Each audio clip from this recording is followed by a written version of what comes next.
Hello, नमस्कार. वैदेही जोशीच्या गुरुजी coaching क्लासेसमध्ये आज बऱ्याच महिन्यांनी तुमच्यासाठी व्हिडिओ घेऊन आली आहेत. प्रॉब्लेम हा आहे मुलांचा, जो वारंवार माझ्या लक्षात येतो आहे की त्यांचा बेस जसा पाहिजे तसा तयार नाही, किंवा तो त्यावेळा त्यांचं पाठांतर त्यांना कन्सेप्ट समजल्याही असतील तर ते आता विसरलेले आहेत.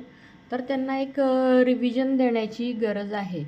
दिवाळीच्या सुट्ट्या जरी असल्या तरीसुद्धा आपल्याला हा जो वेळ मिळाला आहे शाळेच्या व्यापातून, तो आपण त्यांचा बेस जो आहे तो रिवाईज करण्यासाठी किंवा पक्का करण्यासाठी वापरावा अशी माझी इच्छा आहे. कारण नंतर त्यांना रीडिंगला, रायटिंगला ते समजून घ्यायला खूप प्रॉब्लेम होतो. जसं महत्त्वाचे शब्द असे आहेत की जोड शब्द त्यांच्या लक्षातच येत नाही, आणि जोड शब्द आल्याशिवाय मराठी ही कंप्लीट होत नाही.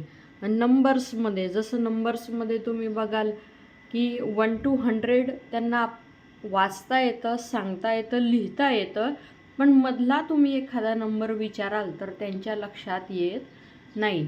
सेम जसं इंग्लिशच्या बाबतीत आहे तसंच मराठीच्या बाबतीत आहे. इंग्लिश मिडियमवाल्यांचा तर प्रॉब्लेमच वेगळा आहे. त्यांना मराठीच आकडे समजतच नाही. त्याच्यामुळे 1 ते 100 जरी त्यांना आकडे सिलेबसमध्ये दिलेले असले तरी आपण तेवढीशी त्यांची तयारी करून घेत नाही. कारण आपल्याला असं वाटतं नाही पुढे जाऊन तर याला हा इंग्लिश मिडियमला जाणार आहे. तसं नाही, आपली बोलीभाषा मराठी आहे.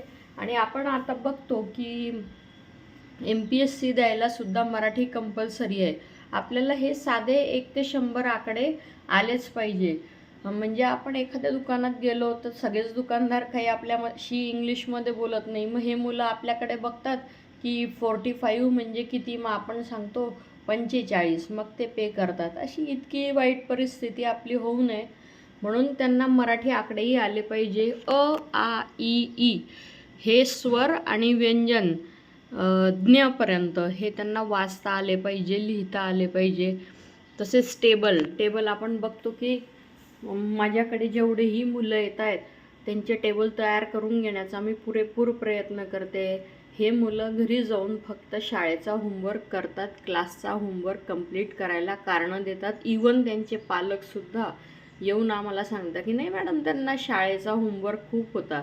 शाळेचा होमवर्क असणारच आहे, तो केलाही पाहिजे, तेही तितकंच महत्त्वाचं. कारण ज्या वर्गात ते शिकतायत त्या वर्गात त्यांना ते नॉलेज मिळणं गरजेचं आहे आणि त्यांच्या वयानुसार ते बरोबरही आहे. पण अशा वेळेस जर तुम्ही तुमचा बेस जो आहे, जसं मॅथ्सचा बेस आहे ॲडिशन, सबट्रॅक्शन, डिव्हिजन, मल्टिप्लिकेशन, हा जर तुम्ही विसरले, हा जर तुम्हाला जमला नाही, टेबल्स जर तुम्हाला जमले नाही, जसं जुने लोक म्हणतात की आमच्या वेळात आम्ही रोज टेबल म्हणायचो आणि पाठांतर करून घ्यायचो, ते जर मेन पाया जर तुम्ही रिवाईज ठेवला नाही, पक्का ठेवला नाही, तर तुम्हाला पुढे जाण्यात काय अर्थ आहे. मग पुढे जाऊन मुलं CBSCला तुम्ही टाकतात, CBSCला ते असं म्हणतात की अरे खूप घाईत चाललं आहे मॅडम, तुम्हाला जमत नाही आहे, तुम्ही स्पीड घेत नाही. अरे तुमच्या मुलाच्या कन्सेप्ट आधी पूर्ण कंप्लीट क्लिअर होऊ द्या, मग त्याला समजेल. हल्ली काय अट्टाहास आहे पालकांचा की थोडंसुद्धा शाळेच्या व्यतिरिक्त तुम्ही वेगळं उत्तर लिहू नका मॅडम, नाही तर तो मार्क्स देणार नाही. म्हणजे आईवडिलांसाठी सगळा खेळ हा मार्क्सचा झाला आहे. पण खरं सांगायचं झालं तर या वर्गांमध्ये तुम्ही जर त्यांचा बेसिक कन्सेप्ट क्लिअर जर ठेवल्या तर तुमच्या लक्षात येईल की हेच मुलं ॲव्हरेज असं वाटता कधी सुंदर पेपर लिहायला लागतात, ते आणि तेही आनंदाने. ते तुम्हालाच कळत नाही. हा आनंद घेण्यासाठी आपण आपला रोजच्या जीवनातला काही वेळ, मग आम्ही तर ट्युशन लावली आहे मॅडम, मग ट्युशनमध्ये होईल. हो, ट्युशनमध्ये ते घेतातच, शाळेतही शिक्षक प्रामाणिकपणे घेतात, ट्युशनमध्येही ते आपल्या परीने घेण्याचा पूर्ण प्रयत्न करतात. तरीसुद्धा घरी जाऊन मुलांनी जे आपण शिकलो आहोत त्याची एक रिव्हिजन करणं मस्ट असतं. पण पालकांना तुम्ही खरं सांगा की असं होतं आहे का? तर याचं उत्तर पालकच देतील कमेंट सेक्शनमध्ये. मी आज तुम्हाला सांगणार आहे की मुलांचा बेसिक प्रश्न, काही वेळा आम्ही जुने जे शिकलेलो आहोत शिक्षक, ते म्हणताना 12 खडी असा शब्द म्हणतो, मग ते म्हणतात नाही मॅडम आम्हाला 14 खडी सांगितलं आहे. हो, 14 खडीत याच्यासाठी की आधी जे होते ते 12 खडीच म्हणत होते आणि आता त्यात जसं क, का, की, कू, कू, के, कै, को, कौ, कम, कहा ह्या इथपर्यंतच आम्हाला होती. जे पॅरेंट्स असतील त्यांना लक्षात असेल, पण आता कॅ आणि कॉ हे ॲड करण्यात आले. त्याच्यामुळे 12 खडीची ही आता 14 खडी झाली आहे. हा बेस जो आहे हा मुलांचा तुम्ही क्लिअर करा. अशाच छोट्या छोट्या ज्या कन्सेप्ट आहेत, जसं त्यांना सुटीत तुम्ही आनंद म्हणून 10 वर्ड्स लिहायला लावा इंग्लिशमध्ये, त्यांची वोकॅबलरी पक्की होईल. अगदीच बहुत सुट्ट्या लागल्या आहे म्हणजे काहीच करायचं नाही आपल्याला मान्य आहे की पालकांना त्यांच्या जबाबदाऱ्या असतात. खरं आहे, जबाबदाऱ्या आहेच, तो मी नाकारत नाहीच आहे पण त्यांची अभ्यासाची सवय मोडू देऊ नका, एवढंच मी सांगेल. आणि रोज आजपासून एक 5-6 दिवस व्हिडिओ टाकायचा प्रयत्न करेल, ज्याच्यात त्यांच्या बेसिक कन्सेप्ट. आता सध्या मी ट्युशनला मुलांना त्यांची जी डिक्शनरी आहे, डिक्शनरी त्यांनी कधी हँडल केली का, डिक्शनरीमध्ये काय आहे, असे त्यांना काही क्युरिओसिटी निर्माण होईल का.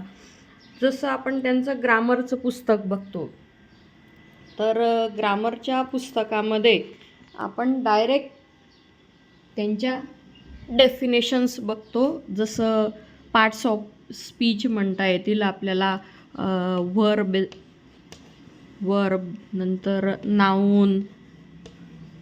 नाऊनचे प्रकार येतात, प्रेपोजिशन नंतर काय म्हणता येतील आपले प्रोनाऊन आपण डायरेक्ट त्यांना डेफिनेशन शिकवतो आणि हे प्रोनाऊन आयडेंटिफाय करा असं न शिकवता त्यांना रोज एक 10-15 वर्ड्स समोर बसवून त्यांना इन्व्हॉल्व करून घेऊन त्यांना सांगायला लावा. त्या वर्ड्समध्ये काही वर्ब येतील, काही नाऊन येतील, प्रोनाऊन येतील, ॲडजेक्टिव्ह, ॲडवर्ब येतील. मग ते वर्ब ही कन्सेप्ट त्यांना समजून सांगून, नाऊन ही कन्सेप्ट त्यांना समजून सांगून की तुम्ही एक नाऊन सांगा, यातलं कोणतं नाऊन येतो ते तुम्ही रब करा, म्हणजे उरतील त्याच्यापैकी कोणते वर्ब आहेत, कोणते प्रोनाऊन आहे.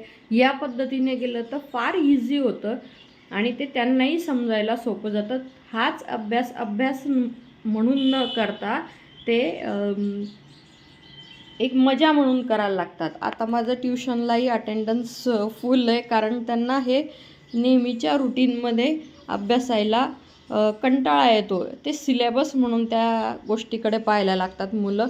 तर त्यांना सुट्टीचा आनंदही, दिवाळी पण, ब्रेक पण आणि त्याच्याबरोबर जो त्यांचा बेस कसा पक्का करून घेता येतील याकडे पालकांनी आणि टीचर्सने, आता स्कूल तर बंद आहे पण ट्युशन टीचर्सने लक्ष देऊन घ्यावं.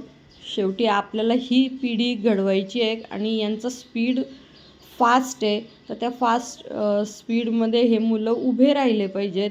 त्यांनी आपलं ड्रीम अचीव केलं पाहिजे. अगदीच अभ्यासू न राहता या कन्सेप्टचा त्यांनी आनंद घेतला पाहिजे. थँक्यू.